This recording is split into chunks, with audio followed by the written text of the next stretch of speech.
Но мы решили внести свой вклад в рамках большой акции «Я Якутия».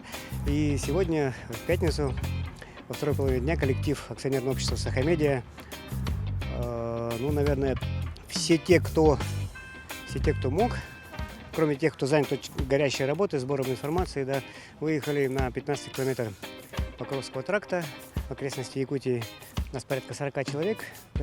Часть коллектива «Сахамедиа» сегодня решили внести свою небольшую лепту вот в этот процесс.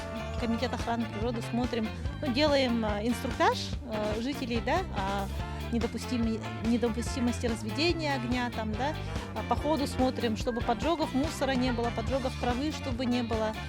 Также запрещена мойка автотранспорта возле открытых водоемов. То есть, если нами будут застигнуты граждане, которые моют машины возле водоемов, мы их будем сразу на месте штрафовать. Весь коллектив «Сахамедиа» нами проинструктирован о пожарной безопасности, расписку взяли, да.